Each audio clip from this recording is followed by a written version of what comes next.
할렐루야.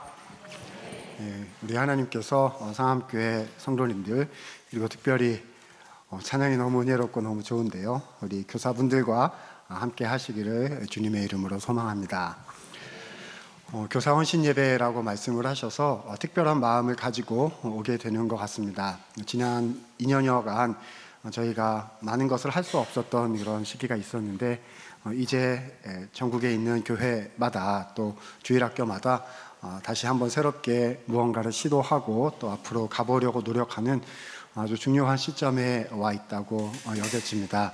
우리가 할 수 있는 것은 없지만 하나님께서 은혜를 주셔서 이번 여름 모든 사역을, 교회 모든 사역, 특히 다음 세대와 우리 청년들을 위한 사역을 통해서 하나님께서 은혜를 많이 허락해 주실 줄로 믿습니다. 네, 오늘 저는 요한복음 12장의 향유옥합 이야기를 함께 나누고자 합니다. 사실 이 본문에 나오는 향유옥합 얘기는 교회를 조금 다녀보시고 조금이라도 헌신해 보신 분들이라면 익히 잘 알고 계신 그런 말씀일 거예요. 마리아라는 한 명의 여인이 예수님께 귀한 향유를 부어드렸다라는 얘기입니다. 이미 우리가 찬양 시간에 은혜롭게 내게 있는 향유옥합 찬양까지 불러서 아마 모두가 마음의 준비를 하고 계시지 않을까 싶습니다. 오늘은 향유옥합 얘기 설교를 하려나 보다 이렇게 생각하실 거예요. 이 향유옥합에 얽힌 저의 여러 가지 이야기를 다 하려면 시간이 많이 걸릴 것이어서 그냥 줄여서 오늘은 본문 중심으로 진행을 하고 끝에 잠깐 더 말씀을 드릴 수 있도록 그렇게 하려고 합니다. 여러분, 향유옥합을 주님께 드렸다라는 마리아의 얘기를 한마디로 줄이면 어떤 단어로 표현할 수 있을까요? 헌신이라는 단어로 표현할 수 있을 것 같습니다. 마리아가 예수님께 귀한 향유를 드렸던 것처럼 우리도 주님께 향유옥합을 드립시다. 그러니까 뭐 하자는 얘기죠? 헌신합시다라는 얘기입니다. 당연하죠. 우리는 예수님을 믿고 그분의 은혜로 구원을 얻은 백성들이기 때문에 우리는 이 땅의 삶이 우리에게 주어진 이 삶이 다가 아니고 진짜 인생이, 그렇죠? 하늘길 인생, 하나님 나라의 인생이, 그걸 우리가 새 생명이라고 부르는 거잖아요. 그래서 우리가 주님 나라를 위해서 사는 게 진짜 인생이기 때문에 헌신하는 것이 당연합니다. 하느냐 안 하느냐의 문제가 아니라 이게 진짜 인생이냐, 무엇을 보고 가느냐, 이게 문제니까요. 자, 그런데요, 그래서 마리아처럼 헌신을 주님께 드립시다. 오늘 본문의 메시지가 결국은 그것인데요. 그런데 여러분, 저는 오늘 조금 색다른 각도에서 본문 스토리를 접근해 보고 싶습니다. 제가 질문을 준비해 가지고 왔어요. 이 질문을 가지고 본문을 이렇게 한번 들여다보려고 하는 것입니다. 자, 질문은 한번 들어주세요. 도대체 그녀는 왜 그랬을까? 이게 질문입니다. 질문이 뭐라고요? 그녀는 왜 그럴까? 마리아는 예수님께 향유옥합을 왜 드렸냐는 거죠. 우리가 이 말씀을 하도 많이 들어가지고, 저도 어렸을 때부터 교회 생활을 모태신앙으로 해가지고요, 이 얘기를 정말 한 122번쯤 듣지 않았을까 싶습니다. 그래가지고 향유옥합 얘기 딱 나오면 깨뜨리라는 얘기구나. 여름 사역 딱 앞에 놓고 깨뜨려 헌신해. 이번 여름에 아무것도 안 할 거예요. 그래서 뭐 할 거예요? 왜 안 하는 거죠? 뭘로 기도할 거예요? 뭘로 후원하실 거예요? 이런 얘기로 이제 여름이 시작되었구나, 이제 이런 느낌이 오실 수도 있으실 텐데요. 근데 거기에 들어가기 전에 우리가 먼저 생각해야 될 게 뭘까요? 마리아는 왜 향유를 예수님께 드렸냐는 것입니다. 아니, 향유를 드린 마리아의 마음이 이렇게 우리 마음에 좀 와서 닿아야 우리도 마리아처럼 주님께 향유를 드릴 수가 있는 거 아니겠습니까? 그래서 오늘 질문은 뭐라고요? 그녀는 왜 그랬을까가 질문이고, 본문을 통해서 답을 찾아내면 그러면 우리가 메시지를 얻게 되는 것이죠. 자, 오늘 본문 12장 1절과 2절 말씀에 이렇게 기록이 되어서 사건의 개요가 나타나고 있습니다. 제가 1절, 여러분이 2절 번갈아 가면서 읽도록 하겠습니다. 제가 먼저 봅니다. 6월절 엿새 전에 예수께서 베다니에 이르시니 이곳은 예수께서 죽은 자 가운데서 살리신 나사로가 있는 곳이라.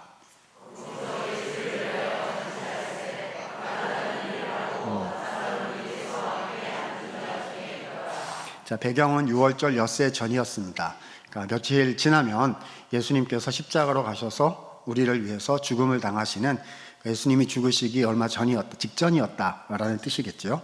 이런 와중에 우리 예수님께서는 베다니라는 마을에 방문을 하시게 되었는데 그 베다니에 누가 살고 있었다는 거죠? 세 남매 가족이 살고 있었다는 거예요. 세 남매 이름이 뭐죠? 오늘 주인공인 마리아, 그리고 누이였던 마르다, 그리고 오라비 오빠였던 나사로, 이렇게 3남매입니다. 여러분, 성경에 나사로라는 이름이 여기만 나온 게 아니거든요. 자, 그러면 이 나사로는 어떤 나사로일까요? 오늘 본문이 12장인데 바로 앞장인 11장에 나사로가 주인공인 사건이 하나 나옵니다. 어떤 나사로죠? 죽은 지 며칠 만에? 4일 만에 다시 살아난 나사로 부활 사건. 의 주인공인 그 나사로입니다.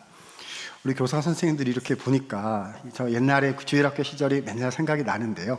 저는 이 성경의 스토리들이 옛날에 주일학교에서 배웠던 노래 버전으로 이렇게 저장되어 있는 경우들이 되게 많이 있는데요.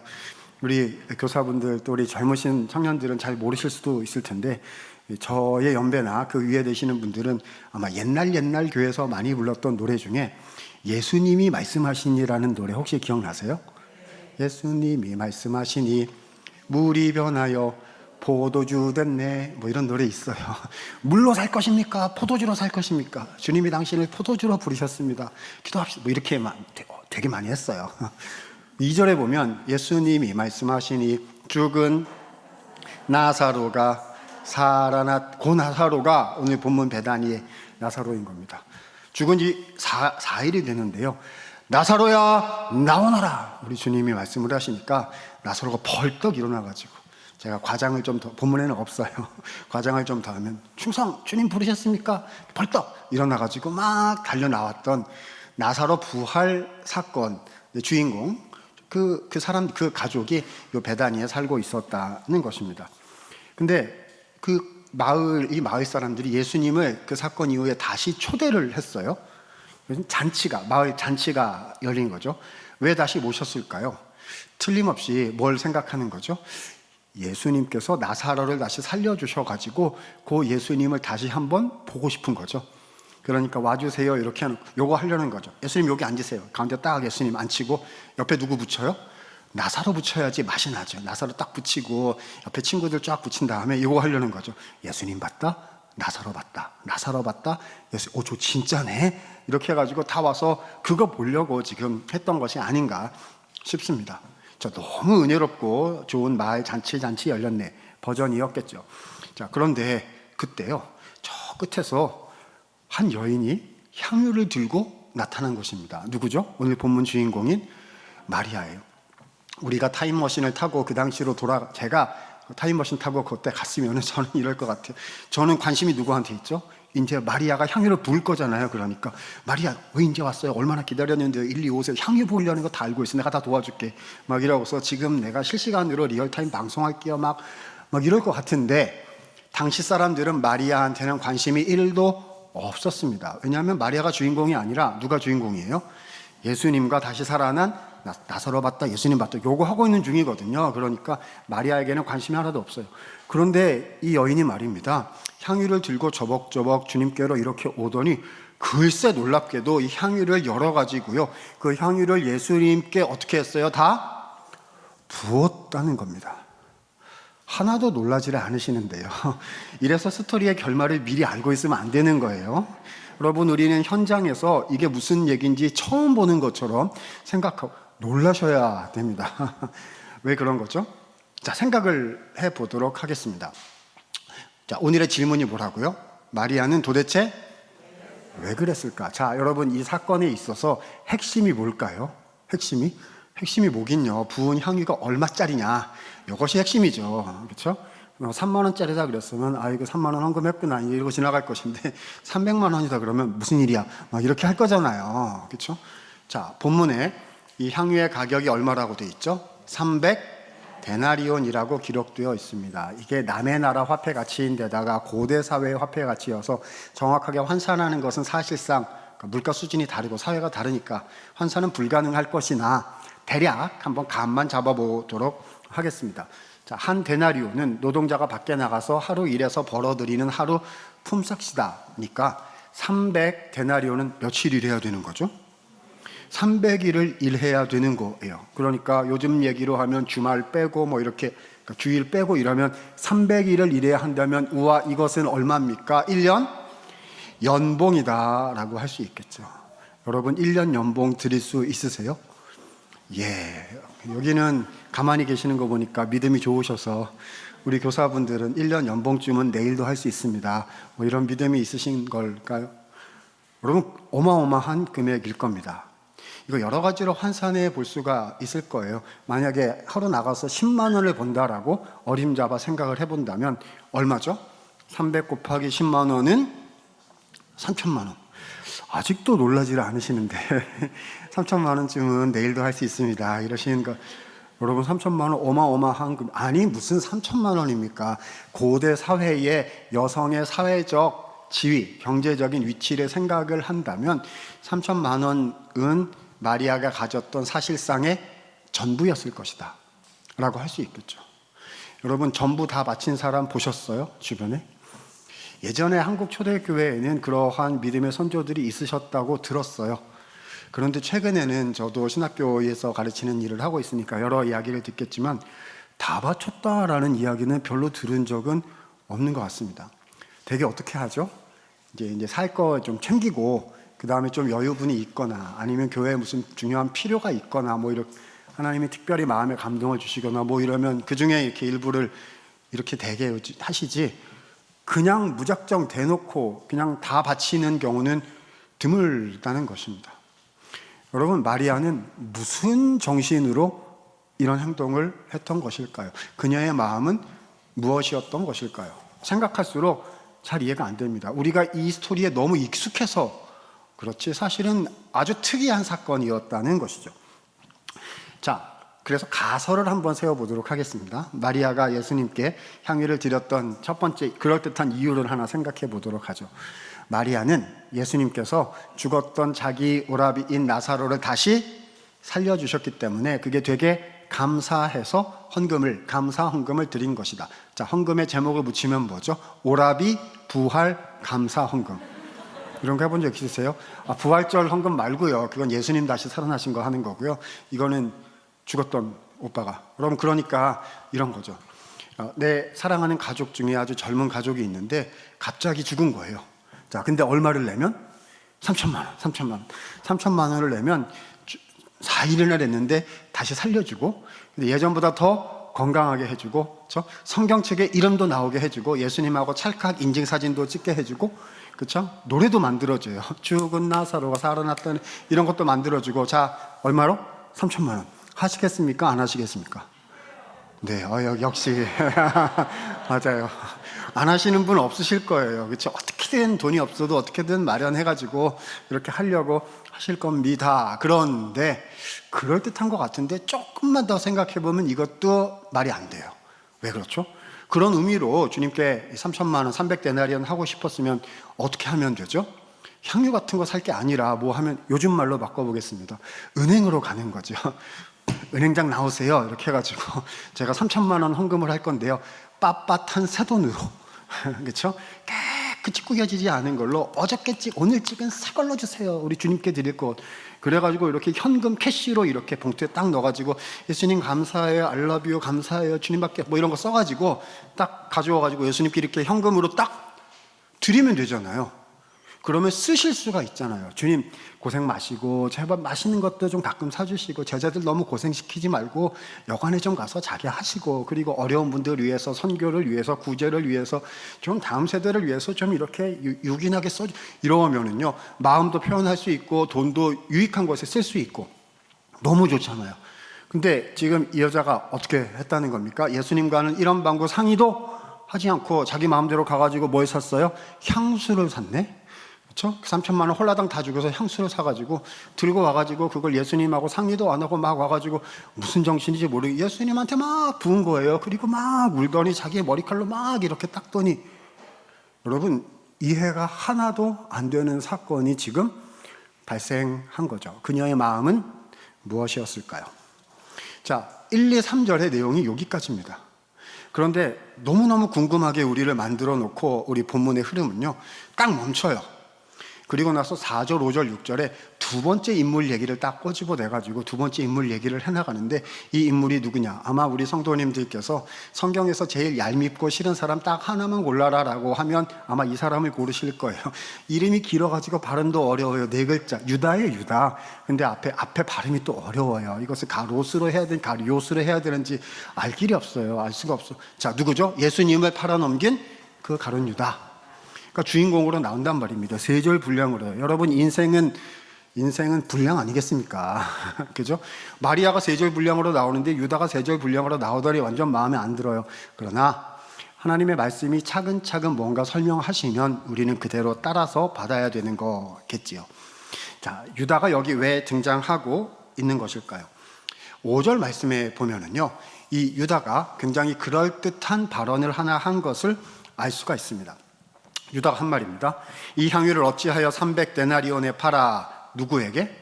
가난한 자들에게 주지 아니하였느냐. 여러분, 무슨 말인 거죠? 그냥 현금으로 드렸다면, 그렇죠? 아니면 어떻게 현물로 어떻게 했다면 잘 쓸 수 있었을 텐데 왜 허비하였느냐. 쉽게 바꿀까요? 아깝도다 이렇게 얘기를 한 거죠. 이게 이 3천만 원이 이렇게 오다가 어디로 간 거예요? 땅으로 간 거죠. 이제 쓸 수가 없어졌어요. 아까운 거죠. 여러분, 유다의 이 발언은 지극히 상식적이고 합리적인 발언이라 하지 않을 수 없고요. 지금까지 우리가 생각해온 논리와 정확하게 일치하고 있습니다. 그러면 유다의 마음이 진짜 이런 거였을까요? 아닙니다. 유다의 속마음은 완전 다른데, 시커먼 다른데 가 있었다는 사실을 4절과 6절 말씀이 우리에게 보여주십니다. 4절에 보니까 그는 제자 중 하나로서 예수를 잡아줄 자였다.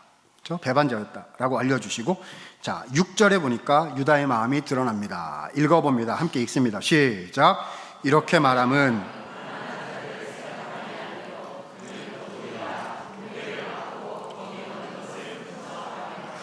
실제로 가난한 자들을 생각해서 그렇게 말한 게 아니었고, 자, 뭐였기 때문에? 도둑이었기 때문에 그런 것이다. 이런 거죠. 예수님 12제자 중에 한 명이었던 유다는요, 예수님의 사역팀에서 재정을 담당하고 있는 사람이었습니다. 재정 담당하면 어떻게 해야 되죠? 투명하게, 그렇죠? 들어오는 것 이렇게 해서 예수님께 여쭙고 모두가 잘 알 수 있도록 이렇게 써야 되는 건데, 유다가 어떻게 했다는 거죠? 이렇게 해서 이렇게 했다는 거잖아요. 여러분, 이런 거 모르시죠? 이런 거 알면 안 돼요. 이렇게 해서 이렇게 써야 되는데 이렇게 해서 막 이렇게 했다는 거예요. 이렇게. 어떻게 그럴 수가 있죠? 자, 그래서 유다가 이렇게 보니까 3천만 원이 이렇게 오고 있다가 어디로 갔어요? 땅으로 갔거든요. 그러니까 막 속상한 거죠. 그래서 저 중에 일부는 이렇게 하고 일부는 이렇게 했어야 되는데 내가 어떻게 못하게 땅으로 갔으니까 막 가슴을 두드리다가, 실제로 그렇게 말할 수는 없고, 그래서 대충 남들 듣기에 좋게 그냥 아깝도다 이 정도 발언을 했더라는 것입니다. 이런 얘기를 들으시면 맞아요. 유다는 원래 나쁜 놈이에요. 그럴 줄 알았어요. 라고 말하시면 안 되십니다. 처음 이 현장을 보는 것처럼 생각하시면서 이 말씀을 보셔야 되거든요. 여러분, 유다는요, 우리가 생각할 땐 배반자다. 아니요, 일단 그거는 이제 나중으로 놓아두고서요. 유다는 어떤 사람이었습니까? 헌신자 중에 헌신자였습니다. 그렇죠? 모든 것을 버리고 예수님을 따라 나섰던 12제자 중에 한 명이었잖아요. 우리는 모든 거 버리고 주님 따르지 않아요. 그러신 분도 계시리라 생각이 됩니다만, 우리는 이렇게 1년 중에 몇 주일 이렇게, 그렇죠? 그렇게 주님을 따르는 경우가 많고요. 우리는 내가 살 거 이렇게 좀 놔두고 그 중에 일부 이렇게 하는 경우가 많은데, 이 유다는요, 다 버리고 주님을 따라 나섰던 제자들 중에 하나라는 겁니다. 그런데 지금 그 첫 마음을 잃었어요. 요즘 우리식으로 표현을 해볼까요?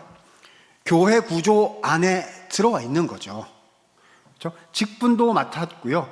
예배당 안에 있어요. 교회 조직 안에 있단 말입니다. 심지어는, 그렇죠? 중요한 어떤 타이틀을 가지고 계실 수도 있고요. 오늘 헌신예배 버전으로 얘기하자면 다음 세대를 위한 헌신의 자리에 지금 내가 앉아 있을 수도 있다는 겁니다. 구조 안에 있다고요. 그런데 마음이 없어졌어요. 그죠? 내가 분명 주님을 위해서 헌신한 사람인데 마음이 없어졌습니다. 여러분, 그러니까 오늘 본문은요, 1, 2, 3절에 한 명의 그림, 4, 5, 6절에 또 한 명의 그림을 그려주시면서 이 두 가지의 그림을 비교, 대조하고 계시는 거죠. 1, 2, 3절에 이해할 수 없을 만한 정말 귀한 마리아의 헌신을 보여주시고, 또 한편으로는 4, 5, 6절에 이해할 수 없는 유다의 넘어짐을 보여주시면서 똑같이 질문하시는 거예요. 그 사람은 왜 그렇게 되었을까? 다시 말해서 나는 마리아 같습니까? 지금 나의 상태는. 아니면 혹시 나는 유다와 같은 것은 아닙니까? 나는 마리아입니까? 유다입니까? 라고 주님은 본문을 통해서 우리에게 질문하고 계시는 거지요. 답변해야죠. 답을 찾아야 됩니다. 마리아와 유다의 차이는 무엇이었을까요? 우리 주님께서 7절, 8절에 답변 말씀을 해 주셨습니다. 제가 7절, 여러분이 8절 읽습니다. 예수께서 가라사대 저를 가만두어 나의 장사할 날을 위하여 이를 두게 하라.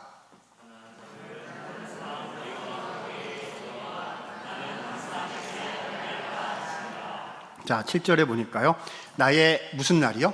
장례할 날을 위하여 마리아의 행하는 것을 그냥 두게 하라. 자, 예수님의 장례할 날이 언제입니까? 아까 말씀드렸죠. 이제 며칠 지나지 않으면 예수님께서 십자가에 죽으실 것이라는 거죠. 이런 것입니다. 마리아가 예수님께서 자신을 우리를 위하여 죽으실 것을 알게 되었고, 그래서 그 주님의 십자가의 죽음을 미리 기념하고 감사하기 위하여 향유를 주님의 몸에 부어 드렸다는 것입니다.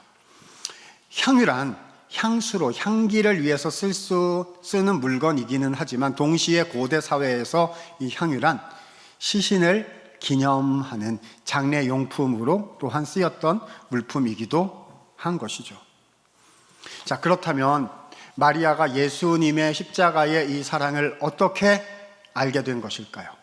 자, 시간상 모든 것을 다 말씀드릴 수는 없는데요, 바로 앞장에 나온 오라비 부활 사건, 요한복음 11장의 사건의 대략을 짚어보면 마리아의 심정이 어떠했을지를 파악할 수 있게 되는 것 같아요.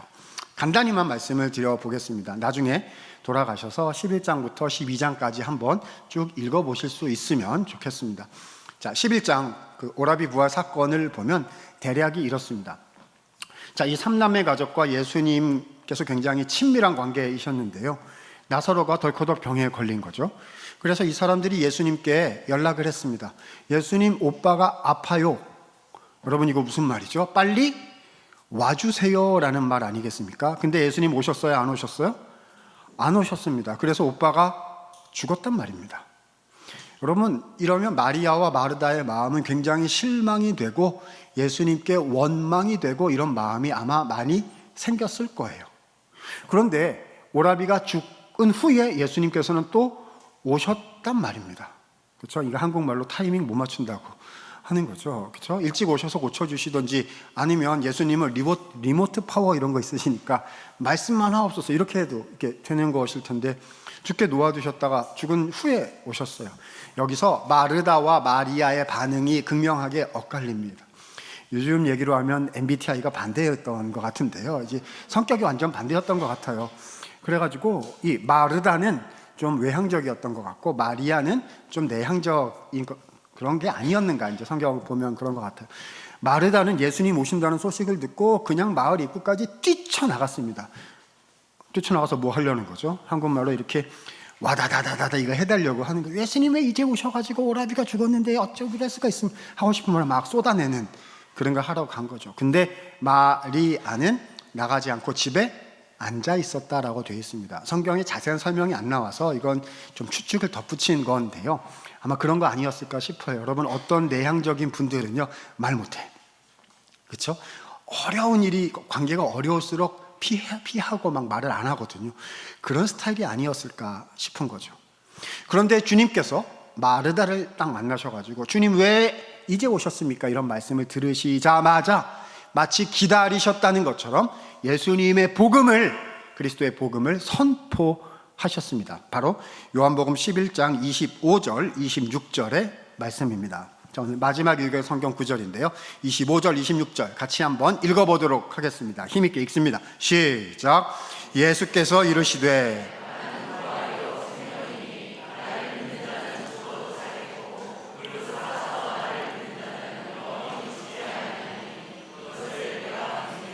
아멘.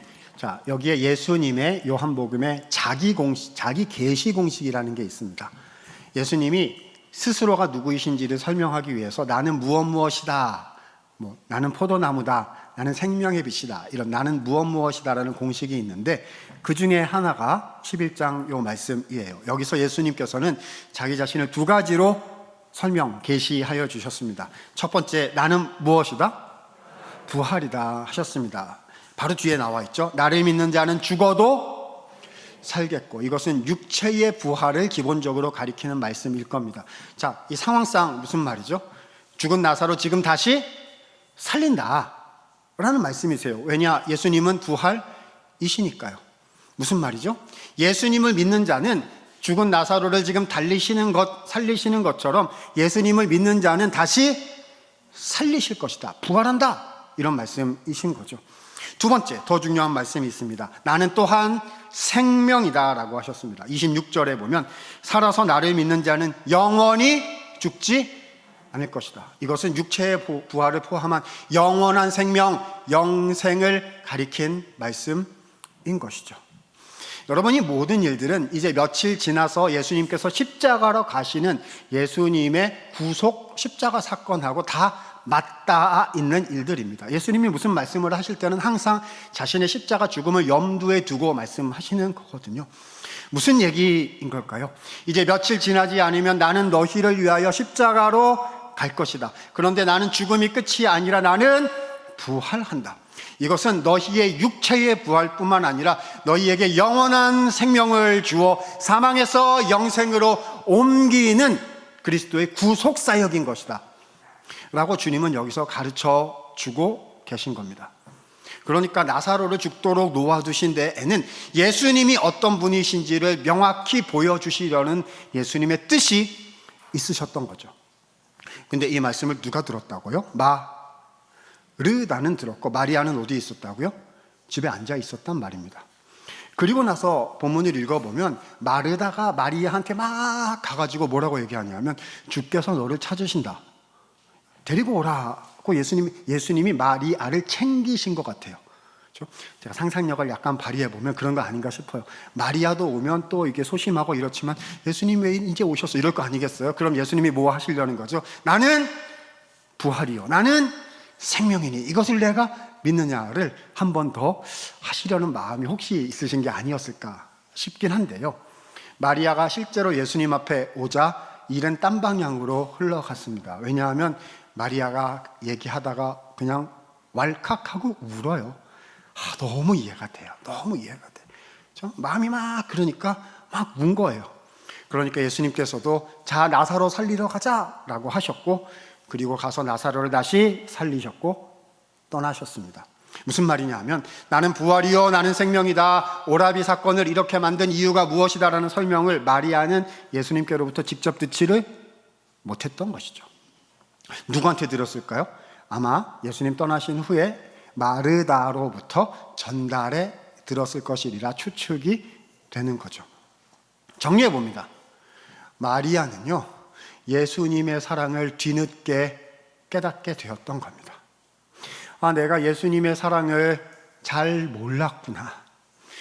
주님께서는 오라비 나사로만 다시 살리시는 정도가 아니라 예수님의 이름을 믿는 이 부족하고 연약한 나까지 사랑하셔서 나도 다시 살리시고 부활과 영생을 나에게도 주시려고 지금 십자가로 가신다는 말씀이구나. 그 주님의 사랑을 늦게 알게 되었으나, 근데 그 주님의 사랑이 마리아의 마음에 가득하게 부어지게 되었던 것입니다. 어떻게 해야죠? 말씀드려야죠. 감사하다고 얘기를 해야 할 텐데 예수님이 떠나고 안 계세요. 근데 웬일입니까? 얼마 지나지 않아서 마을 사람들이 예수님을 초대해가지고 예수님이 마을에 다시 오신 거예요. 그러면 어떻게 해야 되죠? 말씀을 드려야죠. 근데 마리아는 그런 말 하는 성격이 못 돼요. 또 얘기하다가 왈칵하고 울어버릴 거 아니겠습니까? 말을 못할 거예요. 그러니까 말을 해야죠. 그래서 말하기로 했습니다. 어떻게 해요? 가서 샀어요. 예수님이 탁 보시면 알 그것을, 내 모든 것을 들여가지고 샀단 말입니다. 향유를 산 거죠. 예수님의 죽으심을 기념할 수 있는. 그래서 향유옥합 사건이 일어난 거죠. 말씀드린 거예요. 예수님, 저 이제 알았습니다. 주님이 저를 위해서 십자가로 가신다는 주님의 크신 은혜를, 그 사랑을 이제 알았습니다. 감사합니다. 감사합니다. 말씀을 드린 거예요. 단언컨대 마리아가 예수님께 향유를 드렸던 까닭은 그리스도의 그 놀라우신 그 예수님의 사랑이 그녀의 마음에 크게 깊이 부은 바 되었기 때문이었습니다. 사랑하는 성도 여러분, 교사 여러분, 저는 부족하고 못나서요, 예전에 이 마리아 향유옥합 이야기를 들으면 어떻게 이해했느냐 하면은요, 이렇게 이해를 했습니다. 아까 말씀을 이미 좀 드렸는데요, 이렇게 이해를 했어요. 뭔가 바치라는 얘기구나, 그죠? 그래서 이런 교사 헌신 예배나 무슨 중요한 교회 타이밍에 초대받아온 강사가 향유옥합 버전을 들고 나타나면 저는 이렇게 보고 있다가 오늘 뭘로 헌신하라고 할 것인가, 그렇죠? 그래도 인생의 5년은 실버 사역으로 헌신해야 되지 않겠습니까? 그렇죠? 금년에 교사로 헌신할 겁니까? 수련에 따라 갈 겁니까? 안 되면 기도 헌신이라도 할 겁니까? 아니면 물질 재정 후원이라도 하셔야죠. 뭘 바칠 겁니까? 제대로 하고 있습니까? 그래서 바쳐라 바쳐라 바쳐라 으로 생각을 했어요. 물론 은혜인데, 그렇죠? 근데 제 생각이 좀 짧았다는 것을 본문을 통해서 저는 뒤늦게 발견을 했습니다. 뭔가를 바쳐라 라는 얘기가 아니더라고요. 여러분께 질문 드려보겠습니다. 한번 생각해 보세요. 오늘 본문의 내용을 한마디로 정리하면 어떻게 될까요? 제가 한마디로 이렇게 정리해 볼게요. 한번 들어보세요. 향유옥합을 깨뜨리신 예수님. 자, 다시. 향유옥합을 깨뜨리신 예수님. 아니, 목사님 뭔 말이에요? 향유옥합을 깨뜨린 건 마리아인데 제목을 그렇게 붙이면 어떡합니까? 아니에요. 오늘 본문 사건을 통해서 가장 큰 희생을 하신 분은 누구시죠? 예수님 아니신가요? 어쩌면 우리는 예수님께서 우리를 위하여 십자가에 죽으셨다는 말에 너무 익숙해서 마리아의 향유옥합 사건에 하나도 놀라지 않는 것처럼 예수님의 십자가 은혜를 너무 많이 들어가지고 익숙해가지고 하나도 놀라지 않는, 하나도 떨리지 않는 그런 상태에 있게 된 것은 아닌가요? 가장 큰 희생을 하신 분은 창조주가 사람이 되시고 심판하셔야 될 분이 나를 위하여 심판의 제물이 되어주신 예수 그리스도의 희생이야말로 가장 놀라운 오늘 본문의 중심이 아니던가요? 오늘 본문에서 무엇이 깨어진 옥합이겠습니까? 나를 위하여 십자가에 오르신 주님의 육신이야말로 깨어진 진짜 옥합이 아닐까요? 무엇이 흘려진 참 향유이겠습니까? 나를 위하여 흘리신 주님의 귀하신 보혈이야말로 흘려진 진짜 하늘의 향유가 아닐까요? 그래서 저는요, 여러분, 향유를 드렸던 마리아의 마음을 이렇게 표현해 보고 싶습니다. 한번 들으시고 기억해 주셔요. 마리아는요, 드린 게 아니었습니다. 어떻게 드려요? 미쳤어요. 그거 못 드려요. 그죠? 드리고 나면 살 게 없거든요. 그 드린다고 그게 그게 되는 게 아니거든요. 반대입니다. 마리아는요, 받은 것이었습니다. 가장 크고 귀한 희생을 하신 예수님의 사랑이 그녀의 마음에 와서 닿았기에, 가장 귀한 사랑을 받았다는 것을 알았기에 주님께 감사의 말씀을 드리고 있었던 거지요. 마리아는 드린 인생이 아니라 받은 인생이었던 것입니다. 헌신이 무엇일까요? 헌신이란 제가 그동안에 여름 사역을 얼마나 했습니다. 제가 그동안 교회를 위해서 어떤 직분을 감당을 했습니다. 제가 지금 가지고 있는 타이틀이 목사입니다, 전도사입니다, 장로입니다, 교사입니다, 부장입니다, 뭐입니다. 이런 게 아니고요. 금년에 제가 일주일을 헌신하기로 했습니다. 여름 사역을 위해서 제가 얼마만큼 후원하기로, 이런 게 헌신이 아니고요. 헌신의 중심은 무엇인 거죠? 나를 향한 예수 그리스도의 그 사랑의 깊이와 넓이가 내게 들어와 주님이 나를 지금도 사랑하고 계신다는 것을 알고 그 사랑 안에 있는 것, 헌신은 거기서부터 시작되는 것이지요. 이것이 있으면 마리아이고요, 이것이 없으면 유다에 그치게 되는 것입니다. 여러분은 유다이십니까? 아니면 마리아이십니까? 이제 이렇게 말씀을 드리면요, 제가 요 앞에 이렇게 청정석에 앉아 있으면 설교자를 이렇게 보면서 물어보고 싶을 거예요. 끝나면 가서 물어봐야겠다, 저 사람한테.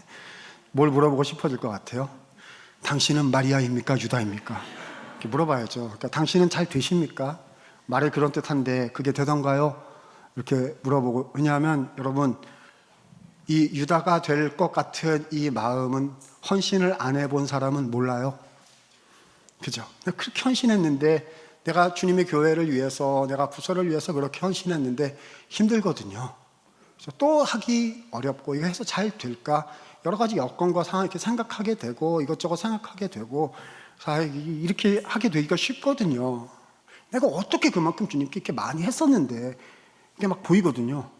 마리아처럼 되는 게 쉬운 게 아니거든요.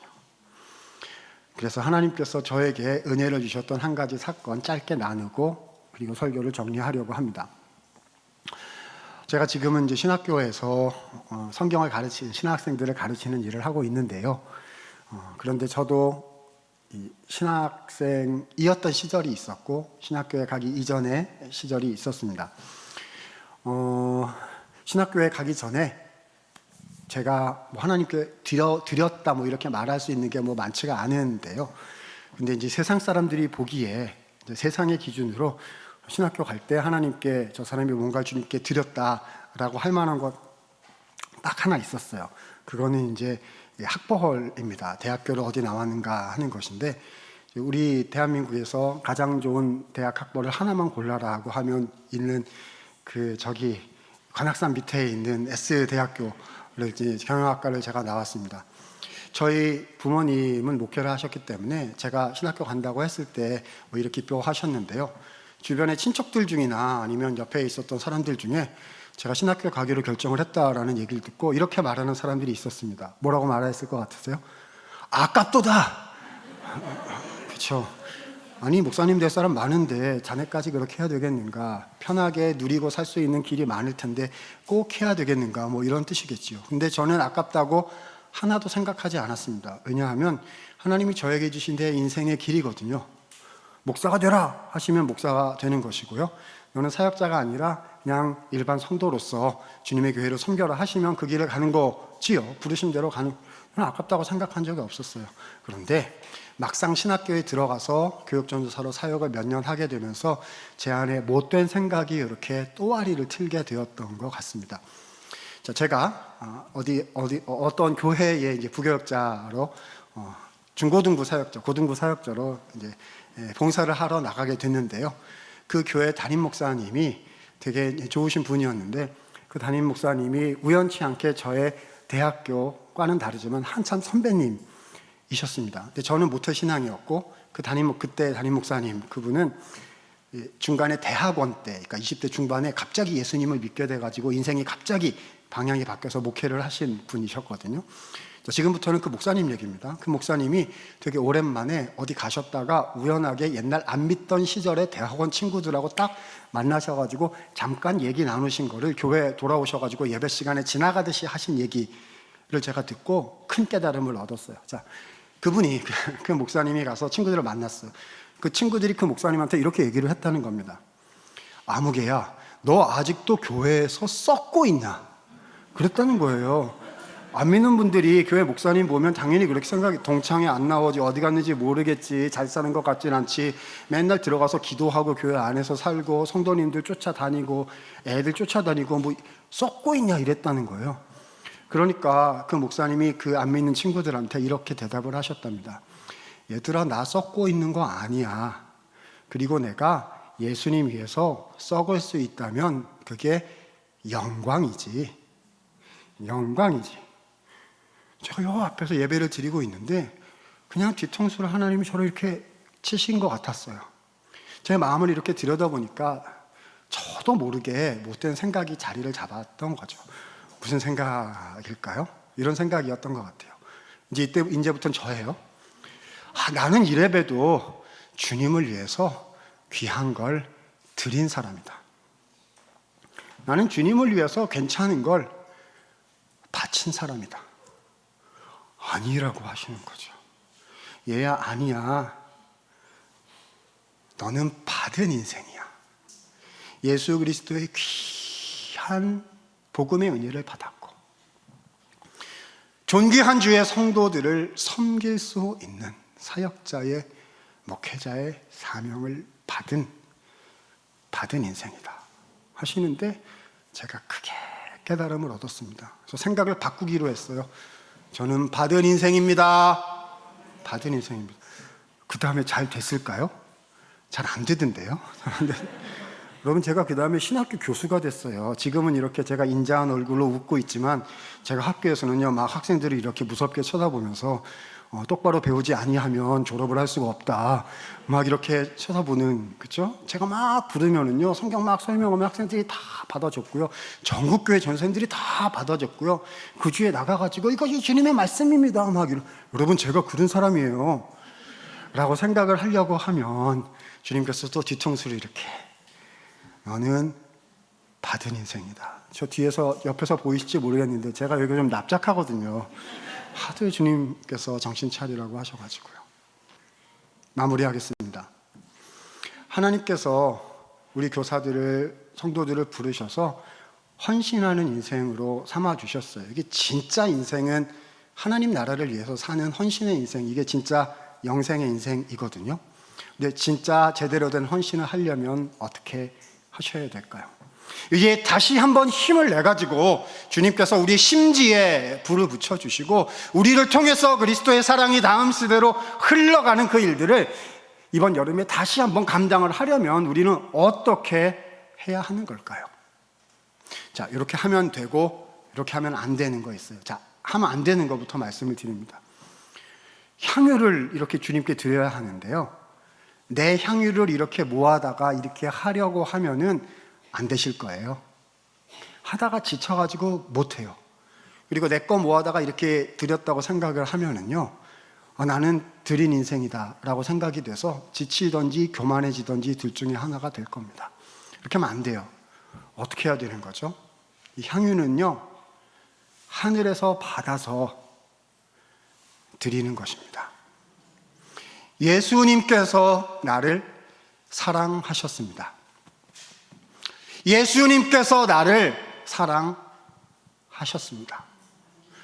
이 사랑이 우리 성도 한 분 한 분의 마음에, 특별히 이번 여름 사역을 감당하셔야 되는 우리 교사분들의 마음속에 이 예수님의 사랑이 다시 한번 충만하게 되시기를 바랍니다.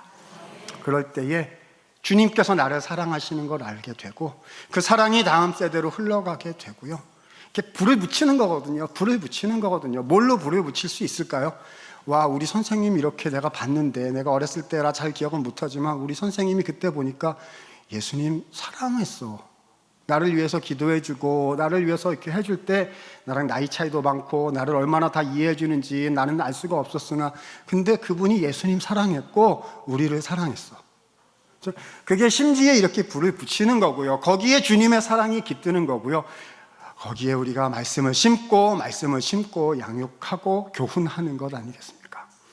아무쪼록 오늘 말씀 통하여 마리아처럼 예수 그리스도의 사랑을 깊이 알게 되시고 그 사랑으로 다음 세대의 영혼에 불을 붙여가시는 우리 교사분들 이번 여름 사역 통해서 다 되실 수 있기를 우리 예수님의 이름으로 축원을 드립니다. 기도하겠습니다. 은혜가 많으신 하나님, 부족한 자 주의 말씀을 증거하였습니다. 사람의 생각이나 표현이나 사람의 나눔은 다 없어지게 하시고 존귀하신 주님의 복음과 주의 이름만 남게 하여 주시어서 이번 여름 사역 통하여 주님 상암교회 우리 교사 한 분 한 분을 통하여 예수 그리스도의 사랑이 위로부터 우리에게 부어지며 그 주님의 사랑의 말씀이 우리 영혼들에게로 흘러가게 되는 귀한 역사를 주여 이루어 주시옵소서. 예수님 존귀하신 이름으로 기도드리옵나이다. 아멘.